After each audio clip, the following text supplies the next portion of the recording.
Next लिखो nitration. Next है nitration.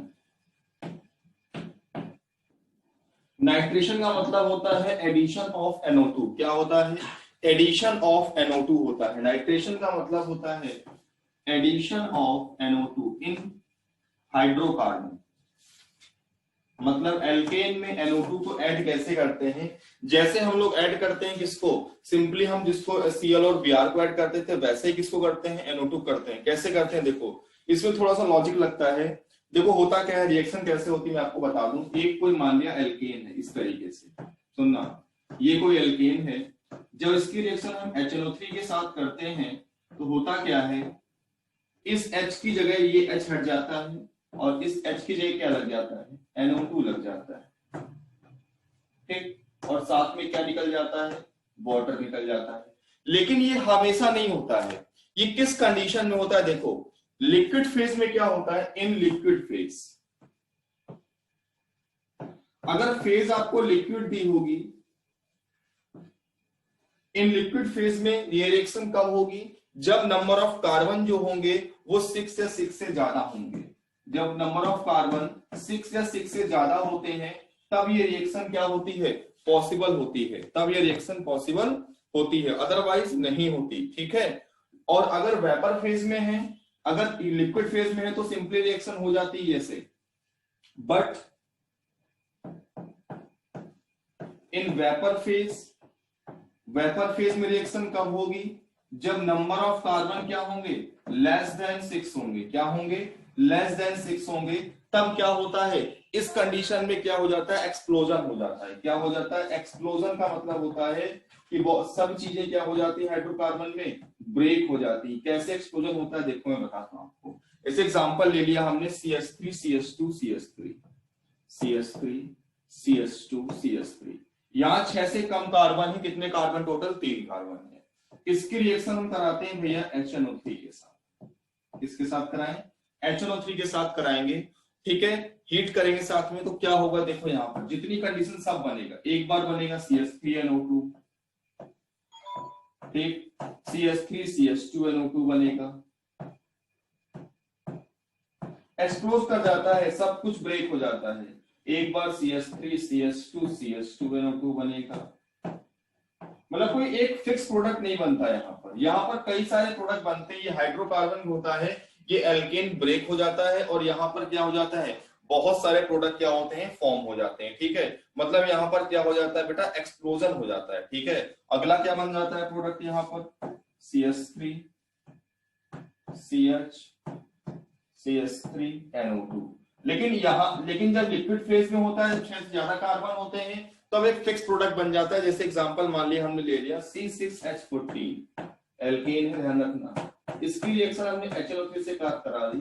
Simply क्या बन गया? एक H हट गया और C6H13NO2 बन गया और साथ में यहां से क्या निकल गया? एक वाटर का मॉलिक्यूल निकल गया। यहाँ पे तो ये सिंपल रिएक्शन हो जाती है। ठीक है, नोट कर लो।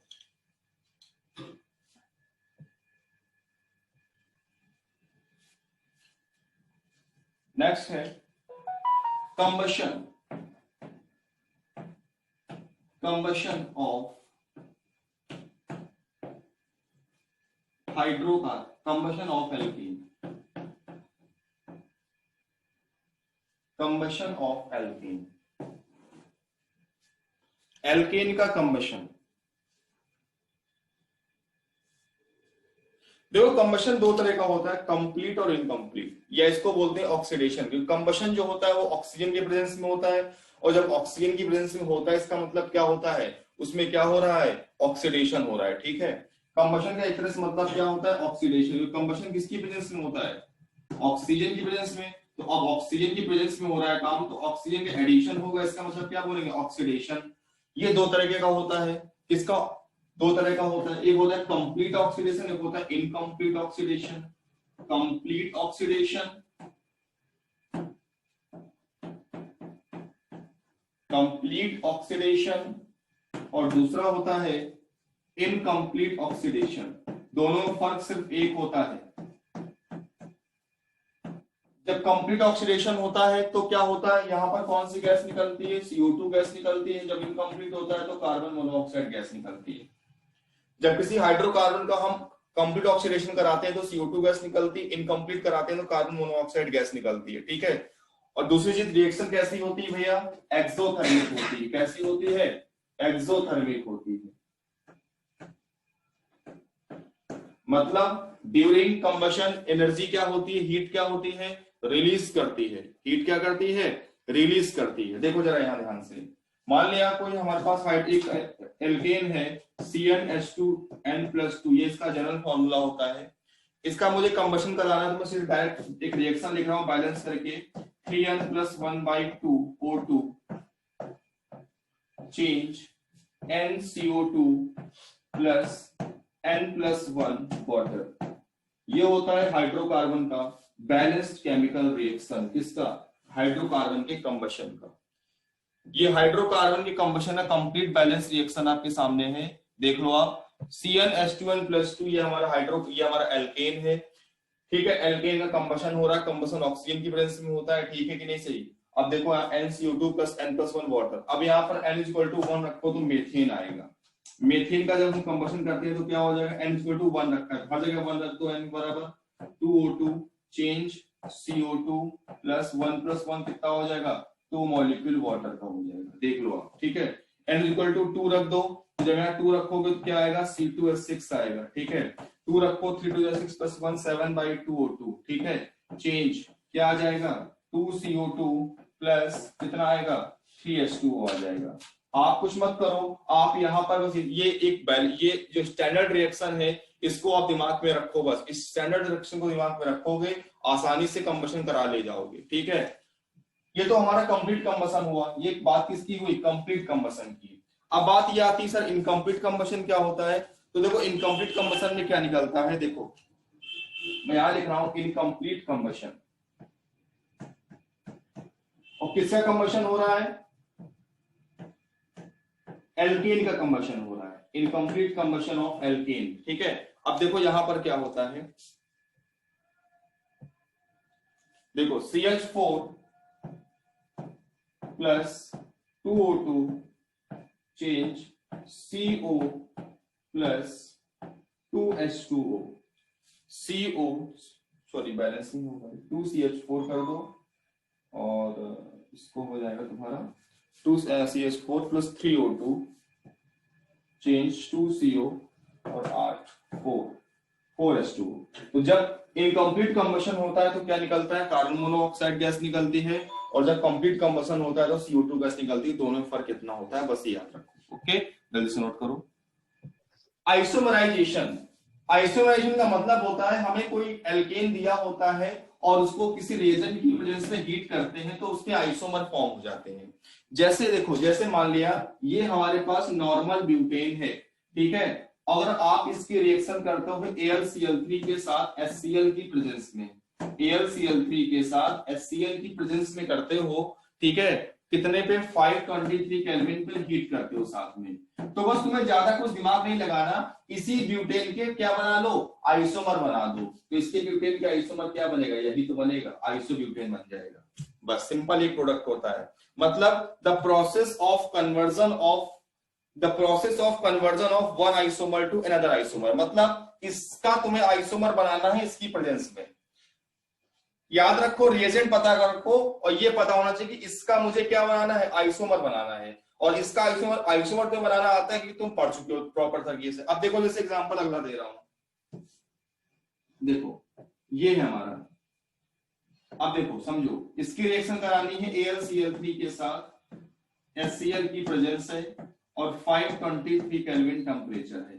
सिंपल, तुम्हें कुछ नहीं करना, इसके आइसोमर ही तुम्हें बनाने हैं। तो इसका आइसोमर क्या बनेगा, देखो इसका आइसोमर क्या बनेगा, इसकी पोजीशन चेन आइसोमर बना दो। अभी कितने हैं, 1 2 3 4 स्टेट में, आप कितने, 1 2 3 स्टेट में, क्या बन गया, इसका चेन आइसोमर बन गया। सिंपल, आइसोमर बनाना इसकी प्रेजेंस में, यही प्रोसेस कहलाता है आइसोमराइजेशन। सर ठीक है ना। Next, aromatisation reaction.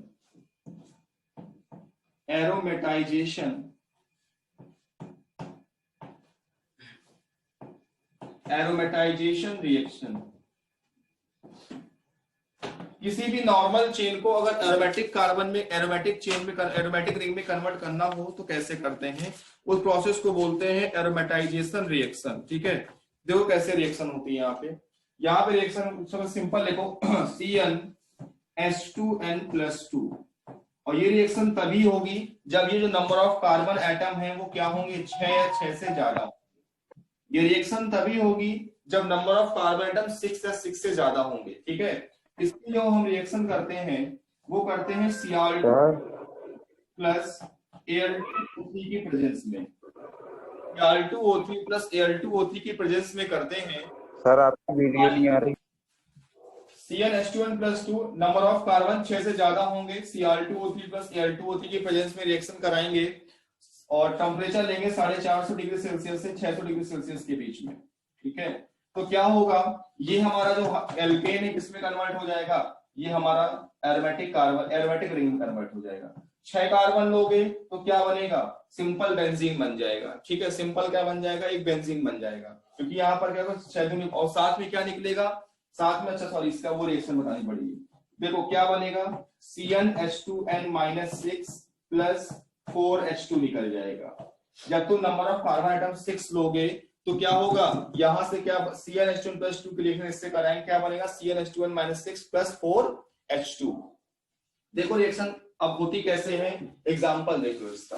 चलो यहाँ पर n बराबर 6 लो, n बराबर 6 लोगे, 6 का मतलब क्या हो गया C6H12, सॉरी C6H14।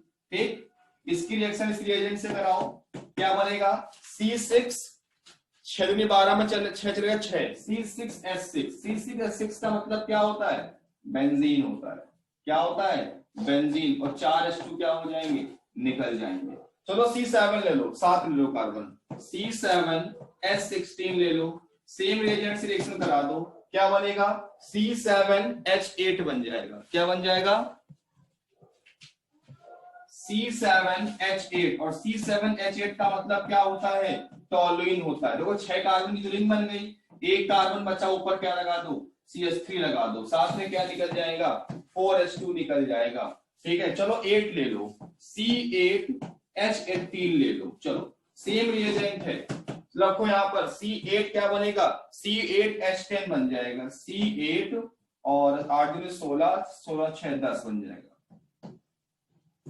C8H10 बन जाएगा। और C8H10 का मतलब क्या होगा, देखो 6 कार्बन की तो रिंग हो गई, अब इसमें 2 कार्बन और है, मतलब कि 2 CH3, एक ऐसे लगा दो, एक ऐसे लगा दो। अब पूछ रहे कितने प्रोडक्ट पॉसिबल है, एक बार ऑर्थो पे लगा दो, एक बार मेटा पे लगा दो, एक बार पैरा पे लगा दो, एक बार ऑर्थो पे, एक बार मेटा पे, एक बार पैरा पे लगा दो। ठीक है, और एक क्या बनेगा, ऊपर CH2 CH3 लगा दो। मैं इसके नीचे लिखे दे रहा हूँ, इसके प्रोडक्ट नीचे और लिखे दे रहा हूँ।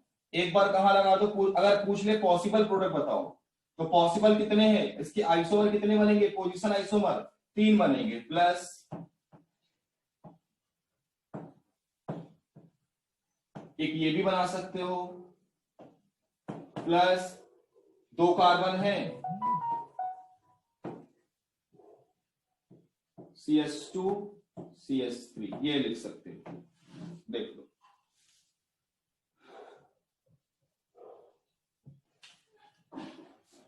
एल्कीन के साथ खत्म होने पे अब बात आती है एल्कीन की। ठीक, एल्कीन का जो जनरल फॉर्मूला होता है भैया क्या होता है, CnH2n, क्या होता है CnH2n होता है एल्कीन का जनरल फॉर्मूला। ठीक है, पहले हम बात करेंगे, अच्छा एल्कीन का दूसरा नाम क्या होता है, एल्कीन को हम और भी क्या बोलते हैं, ओलिफिन्स बोलते हैं। ठीक है, क्या बोलते हैं, ओलिफिन्स बोलते हैं, इनका पर्टिकुलर नेम क्या होता है, ओलिफिन्स होता है। ठीक है, अब देखो अब होता क्या है, हम अगर हमको बात टेस्ट की बात आती कि पता करो ये एल्कीन है कि नहीं, तो हम क्या करें, हम किसी भी हाइड्रोकार्बन ले लें, अब मुझे नहीं पता वो एल्कीन है कि नहीं। ठीक है, उसको हमने क्या किया, इसकी रिएक्शन हम लोग करा देते हैं किसके साथ, बेयर रिएजेंट के साथ। और बेयर रिएजेंट का कलर कैसा होता है, पिंक कलर होता है, किसके साथ करा देते हैं, बेयर रिएजेंट के साथ करा देते हैं। ठीक है, और फिर क्या होता है, जो बेयर रिएजेंट का जो कलर होता है वो कैसा होता है, पिंक कलर का होता है। ठीक है, तो जैसे इसको हम बेयर एजेंट को इसमें डालते हैं मुझे नहीं पता हमने एल्कीन लिया था कि नहीं लिया था, लेकिन प्रोडक्ट जब बनेगा तब पता चल जाएगा वो एल्कीन है। तो होता क्या है, जो हमारा बेयर एजेंट का पिंक कलर होता है वो क्या हो जाता है, डिसअपीयर हो जाता है, मतलब पिंक कलर खत्म हो जाता है। इससे ये तुरंत पता चल जाता है कि आपने क्या लिया था, एल्कीन लिया था, क्योंकि हमारा बेयर एजेंट का जो पिंक कलर है वो कौन खत्म कर सकता है, वो केवल एल्कीन ही खत्म कर सकता है। इससे पता चल जाता है कि जो आपने हाइड्रोकार्बन लिया था वो क्या लिया था, एल्कीन लिया था, ठीक है ना। तो देखो होता है। और दूसरी चीज है इसको बोलते हैं टेस्ट ऑफ अनसैचुरेशन ही बोलते हैं, टेस्ट ऑफ अनसैचुरेशन। अनसैचुरेशन का मतलब होता है इसके पास डबल बॉन्ड या ट्रिपल बॉन्ड हो। Test of unsaturation, test of unsaturation का मतलब है ये पता करना कि कंपाउंड के पास डबल बॉन्ड ट्रिपल बॉन्ड है कि नहीं। तो क्या करें, उस कंपाउंड की रिएक्शन हम किससे कराते हैं, बेयर एजेंट से करा दो। तो अगर उसका पिंक कलर डिसअपीयर हो जाता है तो क्या हो जाएगा, उसका मतलब वो एल्कीन है, ठीक है। एल्कीन मतलब एल्कीन है तो मतलब इसका मतलब क्या, उसके पास अनसैचुरेशन है। यहाँ पर क्या हो जाएगा, जो उसका पिंक कलर है वो क्या हो जाएगा, डिसअपीयर हो जाएगा। दूसरा टेस्ट क्या है, ये तो पहला टेस्ट है, इसका दूसरा टेस्ट क्या है, इसकी हम रिएक्शन कर दें। इसका दूसरा टेस्ट क्या है, अगर हम एल्कीन की रिएक्शन कर देते हैं ब्रोमीन के साथ, अगर हम एल्कीन की रिएक्शन कर देते हैं Br2 के साथ, ठीक है, Br2 के साथ, इसका जो ब्रोमीन का जो कलर होता है ब्राउन कलर का होता है। अब हमें पता करना है कि इस कंपाउंड के अंदर डबल बॉन्ड है कि नहीं, या अनसैचुरेशन है कि नहीं। तो इसको पता करने के लिए हम क्या करें, या तो इसको टेस्ट कर, ये वाला टेस्ट कर लें या ये वाला टेस्ट कर लें। जब इसमें हम ब्राउन कलर का Br2 इस पर डालते हैं तो क्या बनता है, ये अपना ब्राउन कलर, ये जो हमारा हाइड्रोकार्बन होता है इसकी वजह से इस Br2 का जो ब्राउन कलर है वो क्या हो जाता है, डिसअपीयर हो जाता है। इससे तुरंत पता चल जाता है कि ये हमारा हाइड्रोकार्बन कौन सा लिया गया है, एल्कीन लिया गया है। यहाँ पर भी क्या हो गया, वहां पर पिंक कलर डिसअपीयर हुआ था, और यहाँ पर क्या हो जाएगा, ब्राउन जो कलर है वो क्या हो जाएगा, डिसअपीयर हो जाएगा। इससे ये पता चल जाएगा कि जो आपने हाइड्रोकार्बन लिया है वो कौन सा है, अनसैचुरेटेड है, उसके पास क्या है, डबल बॉन्ड या ट्रिपल बॉन्ड प्रेजेंट है। इसे ही बोलते हैं टेस्ट ऑफ अनसैचुरेशन बोलते हैं, ठीक है, नोट डाउन कर लो।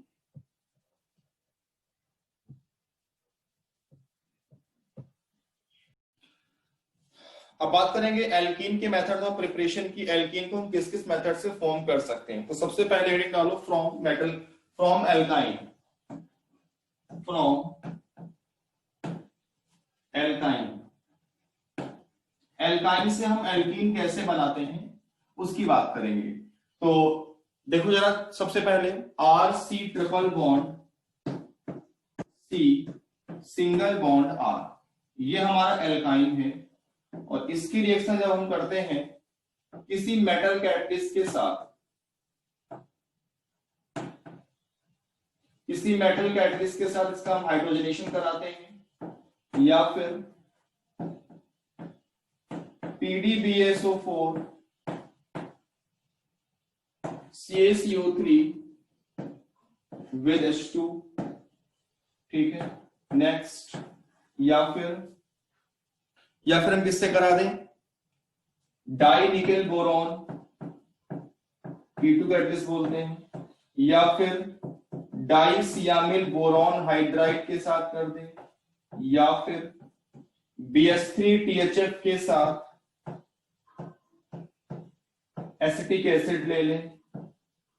तो इनमें से आप कोई भी एक ले लो। जो एल्कीन बनती है कैसी बनती है, सिस एल्कीन का फॉर्मेशन होता है।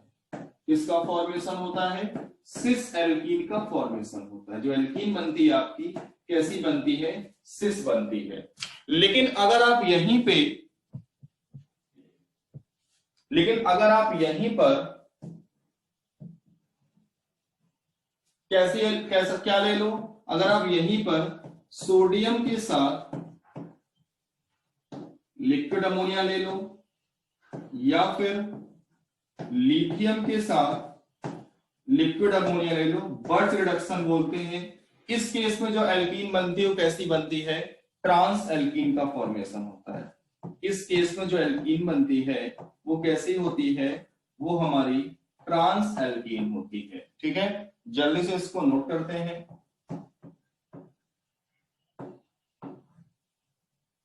नोट करो जल्दी से, हेडिंग डालो हाइड्रोबोरेशन ऑफ एल्काइन, ठीक है। हेडिंग पड़ेगी hydroboration of alkyne.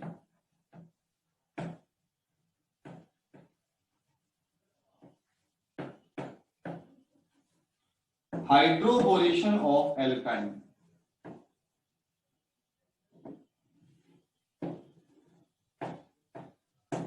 Hydroboration of alkynes. ठीक है, देखो एल्काइंस का हाइड्रोबोरेशन करते हैं तो क्या बनता है, आपको पता है कि अगर आप एल्काइन का हाइड्रोबोरेशन करते हो, मान लिया आपके पास ये एल्काइन दी हुई है, सॉरी एच है, और इसका जब आप हाइड्रोबोरेशन करते हो BH3 THF के साथ, अगर आप एसिटिक एसिड लेते हो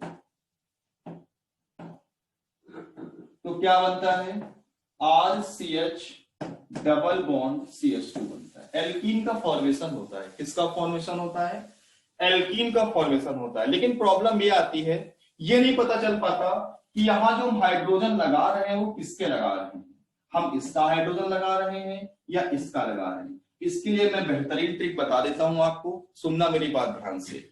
जो टर्मिनल कार्बन होता है, जो टर्मिनल कार्बन के पास हाइड्रोजन जाता है वो किसका जाता है, CH3COOH का जाता है। ठीक, और जो इस वाले कार्बन के पास हाइड्रोजन जाता है वो BH3THF का जाता है। ठीक है, इसके पास इसका हाइड्रोजन जाता है और इसके पास इसका हाइड्रोजन जाता है, बस इस चीज को याद रखना। टर्मिनल कार्बन के पास एसिटिक एसिड का हाइड्रोजन जाता है और इस कार्बन के पास किसका आता है, BH3THF का जाता है। अब मेरी बात सुनना, मैं ये क्यों बताना चाह रहा हूं, इसके पीछे का लॉजिक क्या है। कभी कभी रिएक्शन ऐसे आ जाती है, देखो क्या आ जाएगी, CH3 CH sorry C triple bond CH, इसकी रिएक्शन करवा दिया इसने BH3THF के साथ CH3 COOD ले लिया, अब H ये D ले लिया। अब तुम्हारे पास बड़ी दिक्कत, सर अब बताओ हम D लगाएं कि H लगाएं, तो मैंने बता रखा है यार, मैंने आपको ट्रिक बता दी, इस वाले कार्बन के पास किसका H आता है, इसका। अब यार H नहीं D है तो D लगा दो, और इसके पास इसका, इसके पास H है तो H लगा दो। सिंपल क्या बन जाएगा, CH3 CH double bond CHD। समझ गए। अगला देखो CH3 C triple bond CH, इसकी रिएक्शन कराओ, BD3 ले लो, अब BD3 के साथ THF ले लो और CH3COOH ले लो। अब इस कार्बन पर, टर्मिनल कार्बन पर हाइड्रोजन इसका लगेगा और D कहां लगेगा, इस कार्बन पर लगेगा। क्या बनेगा, CH3 CD double bond CH2। देख लो, ठीक है। अब दोनों हम D वाले ले लें, CH3 C triple bond CH, इसकी रिएक्शन BD3THF के साथ CH3COOD, अब दोनों जगह D लग जाएगा, तो CH3 CD double bond CD2 लग जाएगा। ठीक है, तो यहां से आपका कंफ्यूजन दूर हो जाएगा। एक जल्दी से नोट करो, एक रिएक्शन देता हूं, उसको आपको करना है, और ये इंपॉर्टेंट ही नहीं महा इंपॉर्टेंट है, ध्यान रखना। ठीक है, नोट करो, स्पेशल केस करके लिख लो। कभी कभी ऐसा केस आ जाता है, कार्बन ट्रिपल बॉन्ड कार्बन से CH3 लगा, अब इसने कह दिया इसकी रिएक्शन कर दो BH3THF के साथ एसिटिक एसिड। और आपको एक चीज बता दूं, ये जो ब्रेक होता है BH3THF, किसमें ब्रेक होता है, BH3, देखो THF नहीं ब्रेक होता BH3 है, ये ब्रेक होता है BH2 माइनस में और H प्लस में। ठीक है, ध्यान रखना, ये BH2 माइनस H प्लस में ब्रेक होता है। देखो होता क्या है, अब कहां लगाओगे H, अभी भी क्या होगा, H इस वाले का H उस कार्बन पे लगता है जो लेस हिंडर्ड होता है। कहां पे लगता है, लेस हिंडर्ड कार्बन पे। तो देखो इस कार्बन पे ज्यादा CH3 लगे हैं इस कार्बन से, और इस कार्बन से केवल एक CH3 लगा है, तो यहां पर हिंड्रेंस कम है, यहां हिंड्रेंस ज्यादा क्रिएट हो रही है। तो जिधर ट्रिपल बॉन्ड कार्बन के जिधर साइड हिंड्रेंस कम होती है उधर साइड CH3COOH का हाइड्रोजन लगाते हैं। तो कहां लगेगा, इसका हाइड्रोजन यहां लग जाएगा और इसका वाला यहां लग जाएगा। क्या बन जाएगा भैया फर्दर, देखो जरा यहां क्या बनेगा, CH double bond CH single bond CH3। अब आपको इसी की रिएक्शन करनी है, मैं आपको दे रहा हूं, आपको इसी की रिएक्शन करनी है BH3THF के साथ CH3COOD। तो आपने A तो बना लिया, A मैंने आपको समझा दिया, इससे B बनेगा। ठीक है, फर्दर इसकी इधर रिएक्शन करनी है BD3THF के साथ CH3COOD, तो भैया यहाँ क्या बनेगा, C बन जाएगा। तो जल्दी से आपको A और B और C फॉर्म करना है, जल्दी से आपको B और C फॉर्म करना है। तो मैं आपको बता दूं, देखो अब D कहां लगेगा, यहां लगेगा, H कहां लगेगा, यहां लगेगा, ठीक है। लेस हिंडर्ड कार्बन के पास CH3CO का H या D लगता है, तो लेस हिंडर्ड ये है, ये कैसा है, ये हमारा लेस हिंडर्ड, मतलब इसके पास, सॉरी ये नहीं, ये वाला लेस हिंडर्ड ये है एल्कीन, ठीक है, क्योंकि इसके पास एक CH3, इसके पास भीड़ भाड़ कम है, इसके पास भीड़ भाड़ बहुत ज्यादा है, इस वाले के पास दो CH3 लगे हैं, ठीक है। तो क्या बनेगा, CH डबल बॉन्ड CD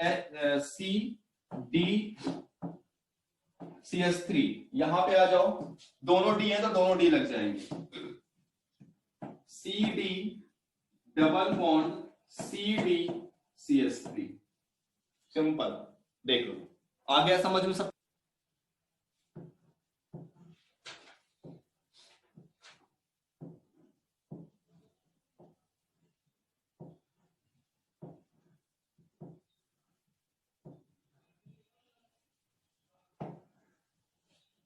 या आपको घर से करके लाना है,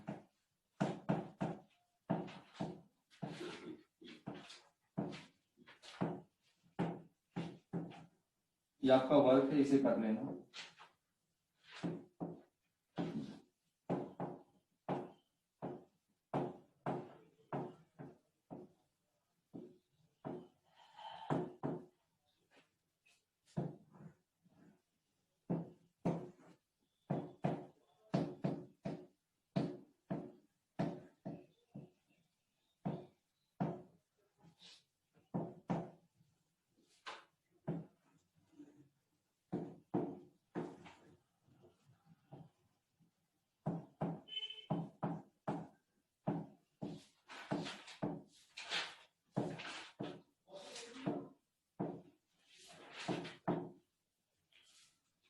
ये क्वेश्चन है, अच्छा क्वेश्चन है, इसको आपको ABCD बना के जाना है घर से, ये आपका क्वेश्चन। Thank you.